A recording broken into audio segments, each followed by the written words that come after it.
Welcome to the Renault Megane GT220. It's the 12 o'clock Canon over there. This is a bloody interesting car. This car only has 50 odd thousand kilometers on the clock. We will exactly go when I get into it. But I want to show you what all went wrong with this car with only 56,000 kilometers on the clock. Now, what's interesting here, ladies and gentlemen, if I can find the bonnet catch. Oh, let's see, French over here. Oh, it's a gas strat. This is the 2-liter turbocharged engine from the Megane RS, and it's detuning this car to over 160 kilowatt and over 300 newton meters of torque. So nice. So this is extremely impressive. This bonnet feels like it's metal. Usually it's a plastic on these cars, but the headlights are faded a little, typical of this age. 2014 model car. A bit of curb rash. The fuel filler cap fell off because I put fuel in, and I can see there is glue on it, so it looks like it was repaired in the past. If you go to the boot here, so we can see massive boot with a parcel shelf here on top. Obviously turbo and GT Sport. Let's try the back seats. Let me just move this petrol cap so I don't break it any further. This is in my seating position, and actually, you know what? Seats are nice and soft. I have nice. This door panel is like concaved in a little bit, and the armrest. Let's see if I can get it out. Here we go. Yeah, you know what? For a road trip, I will be quite comfy at the back. I'm not gonna lie. If this person is taller than me and I'm very short, this is gonna be a bit of a squash. I mean, that's gonna be quite tight. There's really nothing here at the back, guys. You've only got a cigarette lighter output here. You got a mid-range, mid-bass, mid and bass, and a tweeter both sides here, and the same for the front. We'll talk about the sound system when we go on the test drive. But yeah, very bare bones. Let's move to the front. Okay. Yeah. Right, so what do we have when we step into the Megane GT? Well, everything is plastic. There's a bit of soft touch leather here and here on the door card, but everything just feels really cheap. And everything wiggles about. You can probably see here that the vents are broken here, and there in the corner. But the leather on the seats for 56,000 kilometers, obviously, very nice. This is the key. Here we go. And let's fire this up quickly. You'll see here the radio turned on. And then we have a little trip computer over there. I'll try and just go through the functionality. So you have your distance, your average, your speed, your tire pressure monitor front and the rear. Also you probably have your, there we go, the kilometers, 54,762 kilometers. We apparently are averaging 11.3 liters per 100 kilometers. Yeah, this thing is not light on fuel at all. You can get much less than that on the highway, but around town, especially the way I've been driving it, it is a bit heavy on fuel. But again, beautiful clear dials. And then you've got Renault's R-Link here in the center. This is a very old system. So you control it with this touchpad here in the center with home, your audio, your menu. So for example, if I click menu, you see, you know what? It's not as slow as I would think. Like, everything feels okay. It's good for the time, but bad for 2024, obviously. No Apple CarPlay, no Android Auto. You can USB play your music, you can Bluetooth your music over the system. The sound system, possibly one of the worst sound systems I've heard in a car. Renault has a very, like, I remember Renault not refusing to bring Bose to South Africa at the time. This is Archimus. It's really bad. It's not a great sound system. This thing needs new front speakers and new rear speakers to actually sound okay. You've got your climate control in the center. The owner actually ordered one of these new again. Wasn't even that expensive, but this is like a VW with the black wears off the switches. I mean, I just leave it in auto and on 22 degrees and it does its thing. I'll turn it off for now to stop from making a noise. Below that is your radio control, so your volume here. Yeah. And then you have your stop button there, the card that your credit card key thing that you put there in. Obviously you have your secret lighter output. You have your USB port over there, aux and SD card. Silly cup holder. I mean, look at this. No man, Renault. Manual gearbox, we'll talk about that on the drive. Look where the cruise control sits. Then you obviously have your armrest here in the center. But other than that, you know what? I'm really comfortable behind the wheel of this Megane RS 220. I think let's hit the road and quickly talk about what this car is like to drive and what went wrong with this car over the time that he had it. But you know what? You all know I like Renault, so I'm gonna be as unbiased as I can be. But this thing drives. Anyway, let's go for the drive. Okay, so this car has been a one owner for the last, since it was new. This car was bought by the gentleman's wife, and she had this car since 2015, 2014. And I can tell you something now. The suspension is stiff. This car rides super stiff, and I never actually expected it to be this stuff. I thought this would be like a happy medium. It's just a one way. I thought this could be like a happy medium between the Megane RS and like the normal Megane 1.6 diesels and that type of stuff. But it rides very stiff. And that we'll talk about more when it comes to cornering, because she's given me this car for the last 3 days, and she said, the husband said he has. Take this car for a drive. I want people to see what this car is about, and I think you'll have the right perspective to talk about this car for the audience. So let's quickly get into it. I think you guys are dying to know, Niaz, what went wrong with this car over the last, 2014, 2015, 2016, 17, 18, 19, 20, 21, 22, 23, 24, 11 years. Nothing. Besides all the cosmetic things I've shown you, and the broken air vents and things like that. Also the fuel cap now that fell off at the fuel station. That's it.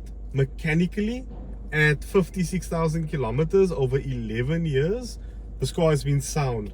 No electrical gremlins even. The auto lights work from what I can see. The air conditioning blows ice cold still. The automatic wipers work perfectly.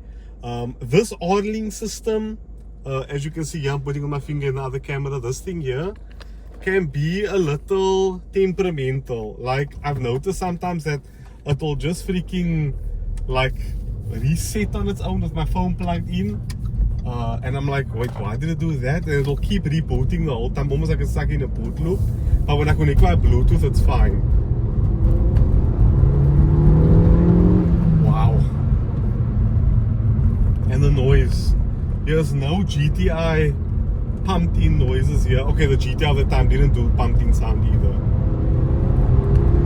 Wow. Gears. Oh, this gearbox is snickety snick.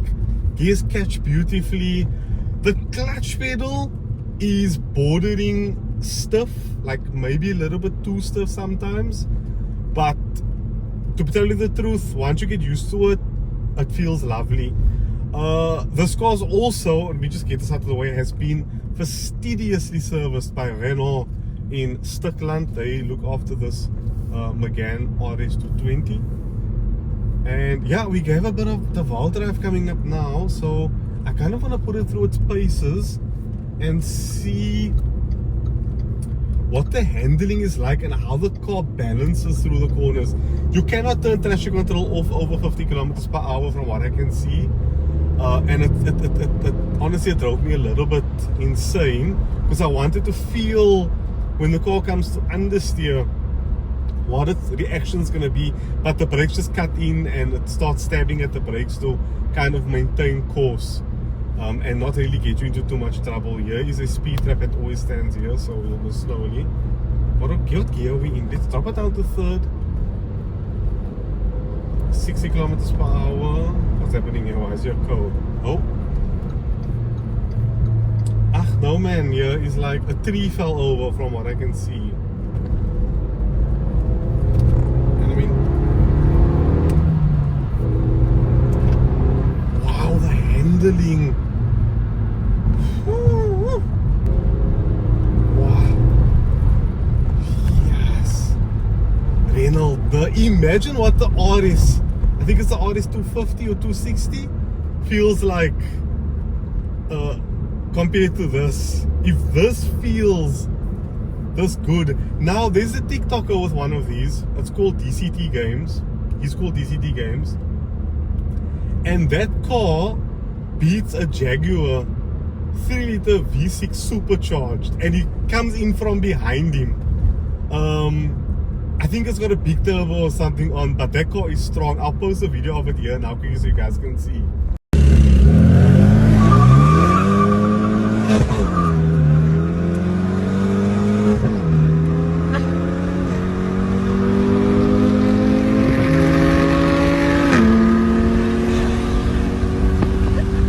So yeah, that's really impressive. Check his TikTok out. I'll leave it down in the description box below.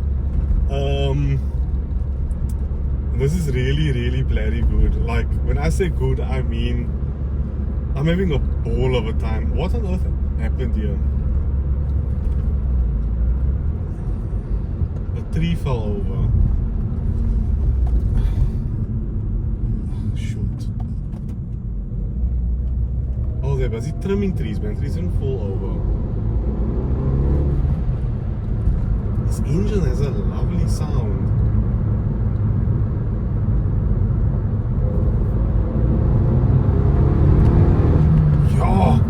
And you guys must feel, no, what this thing, I'm going to show you guys when we're on the highway now. In 6th gear, at 100 kilometers per hour. I'll do it from 80 for you, because I don't think it's a pull as hard, because the race will be too low for the boost. I'll just do it from 100 and I'll count you in till about 130. So you can just hear the rate of acceleration. Man. Lovely car. Stuck with people that's on the road now. I really want to stretch this car's legs. I'm going past the Swift. Wow. Oh, this is, what are you doing? This is incredible. I didn't know this car existed, and all the best for it, because this is a proper surprise. I wish the sound system was better. I know after so much years now we can just improve it, but this is a bloody expensive car, no? I've seen them go for around 220,000 rand with low mileage. So I think people do know what they are, because they are quite pricey. Okay, we have average speed cameras now, so let me just get to 80. Ah, idiot. Let's go right across.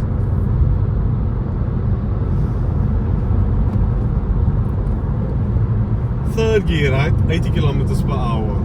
80. 110. 120. 130.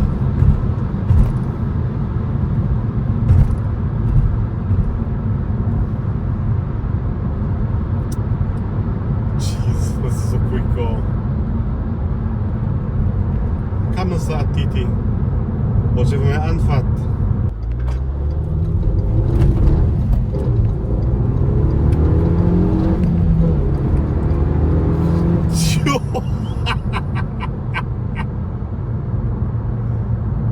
Sorry guys, I had to stop on the side of the road because the battery died of the thing. Okay, there we go. 6th gear, right? 80 kilometers per hour. There's no boost. 80, 90, 100, 110, 120. That's from 80 in 1 gear.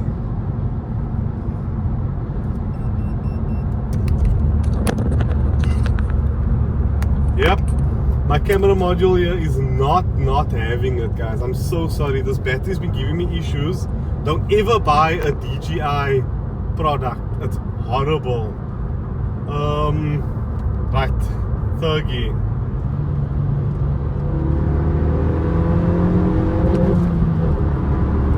Red line is quite low, so it only will rev to like 5,700 RPM from what I can see here on the clock.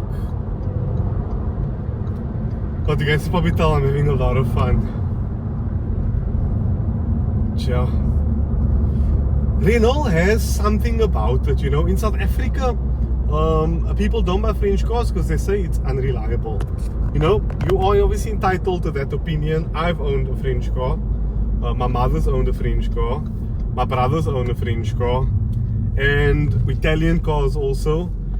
We never really had much problems. Yes, there were, you know, electrical gremlins here and there, but it wasn't things that stopped us from enjoying the cars. These cars are just so energetic. You know, you can't deny that a French car has a specific feel that just lightens up your mood. I get upset when people say the words, you know, I hear it all the time. Like I'll point out this Renault Megane, this is kak slow, and I'm like, that's not the point of a car. Like, here's a car. How do I say this, man? It's about how it makes you feel, how the user feels through the gears, what emotion the car is stirring. That is why cars like, you know, a VR6 isn't the quickest car in the world. A Jaguar F-Type isn't the quickest car in the world.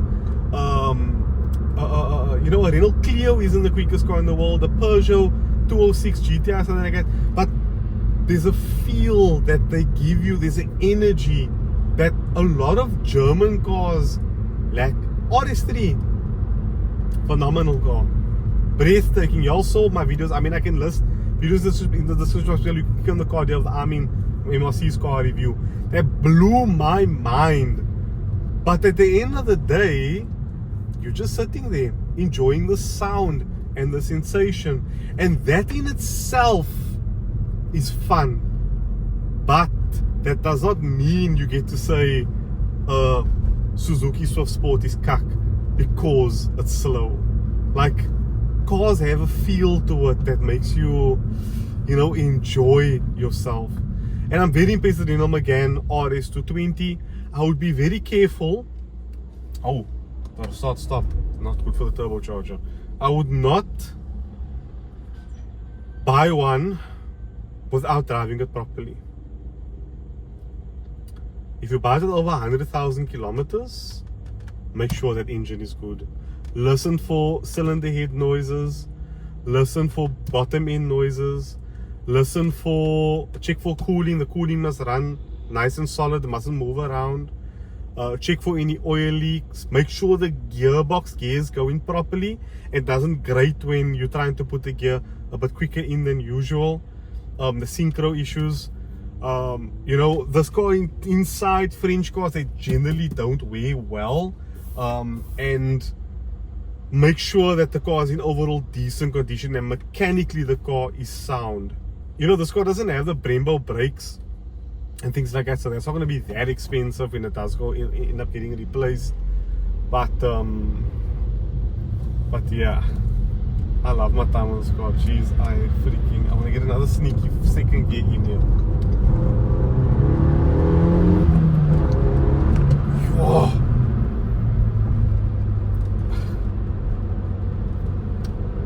Love it. Thank you all so much for watching this video. This car might be for sale.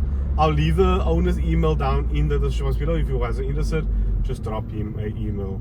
So yeah, thank you all so much for watching the video. I hope you all enjoyed it.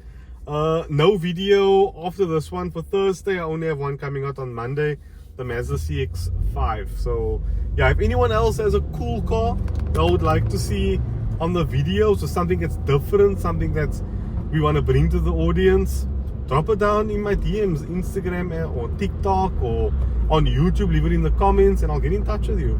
Thank you so much for watching. Be free, be you. Liberable out.